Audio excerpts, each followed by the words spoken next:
marks the spot. In reflexology, many moves or manipulations we do that relax the body.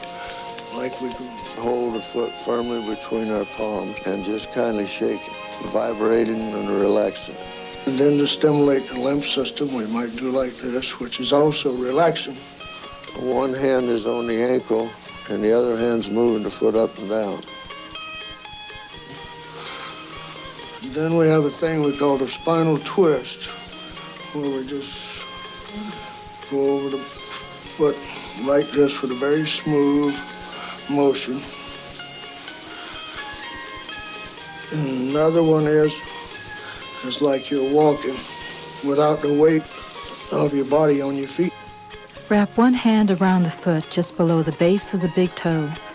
Bend the fingers of your other hand and flatly press into the sole. As you push, your other hand releases a little pressure in a rocking motion. You can vary the pace of your rocking always squeezing with one hand, then pressing with the other in an even rhythm. Use either hand to hold the foot and provide leverage. As one hand works, pushing or squeezing, the leverage hand is slightly relaxed. At this time, push the pause button and practice your relaxation strokes.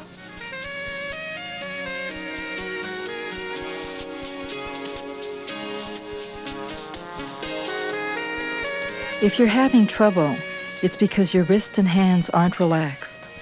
By releasing the tension in your hands, your flexibility will improve. Your speed can then increase. Relax the foot by holding on above the ankle as you quickly shake the heel back and forth. Then use both hands to rapidly shake the whole foot in a brisk, quick sandwich motion. Next, you use a firm, light stroke along the length of the calf. You're moving across the surface layers without pinching or burning the skin. Work both sides of the foot. If you stroke the left calf, do the same to the right. By paying equal attention, you bring balance. As you work, keep a firm grip. You don't want to accidentally drop your friend's foot. Push the pause button and practice.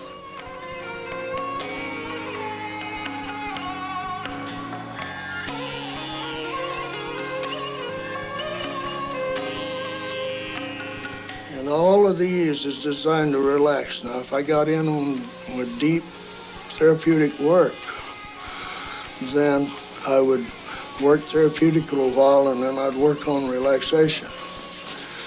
Now, the heel being related to the lower back and the buttock area, I often do like this on the heel, and this covers many points of relaxation, plus it's very therapeutic. Now, acupressure, compared to reflexology, only works a few spots in the feet. Now, we try to hit every spot, even down to as small as the point of a pen. Other kinds of massage just work the surface. We get in and work the reflexes. This is why we don't consider reflexology to be acupuncture or massage. The foot is a wonderfully complex structure. It has 26 bones, 107 ligaments, and 19 muscles. Reflexology gets between the bones to work the reflexes. By working the reflexes, we provide therapeutic relief. At this time, it's important to state that although the reflexes mapped out by Eunice Ingram are not supported by Western medical science, the basis of reflexology is important to understand. By approaching the body holistically, by accepting our feet as a reflection of our body, we lay the foundation for a richer bodywork style. To work the reflexes, we'll use a technique called walking. Now, the walking, you can get in deeper in these grooves, and these reflexes are in the grooves, not on the bone. So when you rub, you wouldn't get as deep into this groove between the bones. This is rubbing. Notice how rubbing moves only the top layers of the skin. The muscles and tissues start to glide against each other as your thumb rotates around. Do not rub. Walk. Walking penetrates the top layers and gets into the reflexes lying between the bones. Walking is done by slightly bending your thumb or finger at a 45-degree angle. Lift your finger up, bending and unbending at the first joint. As you bend and unbend, your thumb will naturally creep forward. Though we showed walking with one hand, the correct way to walk is with leverage. Use both hands. Hold the foot with one hand as your other hand walks. Lift your thumb up and set it down into the groove. The reflexes lie between the grooves. Don't straighten your thumb. Just bend it an inch forward using an even, steady pressure. Don't walk sideways or backwards. Walk forward, inching across the foot. Push the pause button and practice your thumb walking stroke.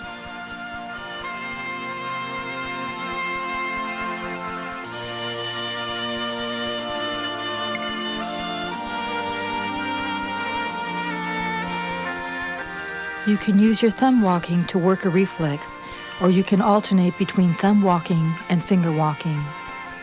Use the inside edge of your thumb or finger to creep across the foot in small little bites. Lift up and set your thumb or finger down by bending and unbending the first joint. We are working reflexes around the ankle using an even, steady inching motion. On this chart, you can see the location of our reflexes.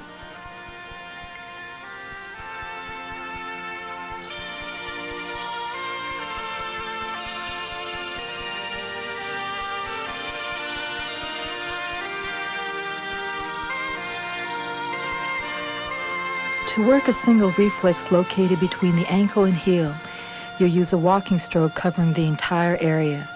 By blanketing the general area, you know you've gotten into the reflex itself.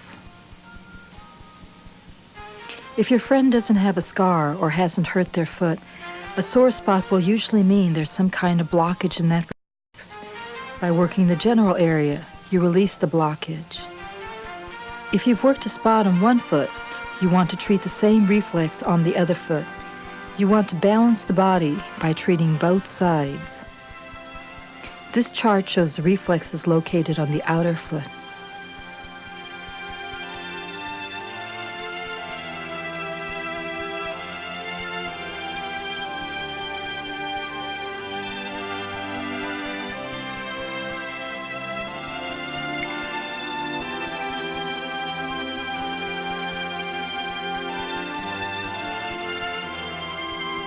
It takes practice to build up strength and stamina, but there is one sure way you can improve your walking technique.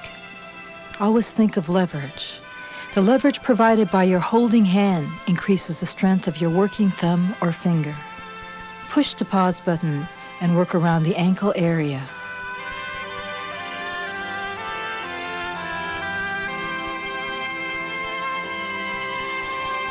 Another reflexology stroke used is called rolling. You set your finger down and roll it around. You alternate rolling with walking. Rolling is generally used only on the side of the foot or on top of the toes. Rolling the top of the toes is a good way to work the sinus reflex, but the main stroke you use for therapeutically treating the feet will be walking. Walking forms the basis of your reflexology. It is a stroke you'll return to time and time again. Your holding hand is used to control the foot as your working thumb or finger inches across at a 45-degree angle.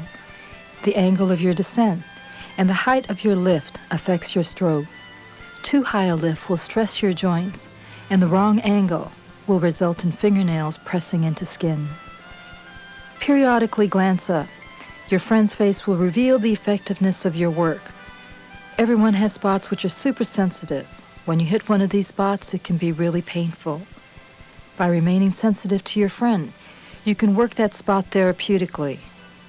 Alternate between therapeutic work and relaxation strokes.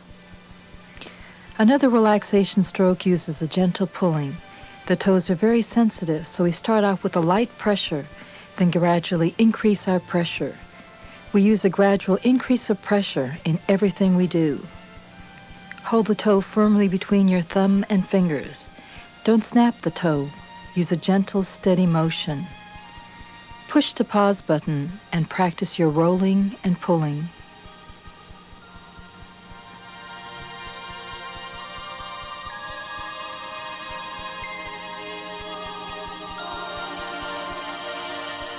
We will conclude our reflexology chapter with the chart section. A simple trick to use in remembering the location of reflexes is zone theory. The top of our foot correlates to our head, our midfoot our midsection, and our heels to our sacrum and coccyx.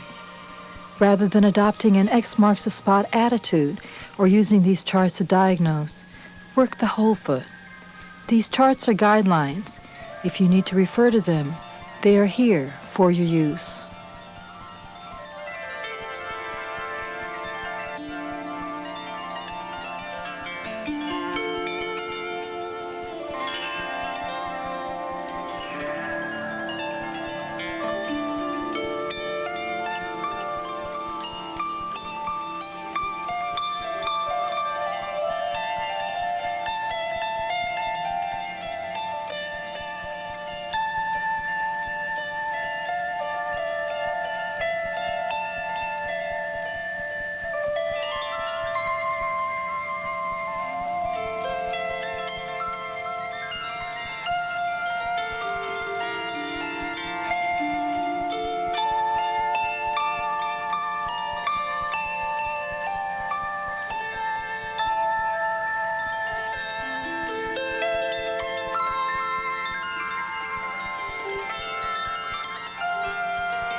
The key to good reflexology is remaining sensitive to your friend. Work both feet, alternating between relaxation moves and walking. And remember, relieving stress and tension is part of good health. Relaxation is an important part of healing.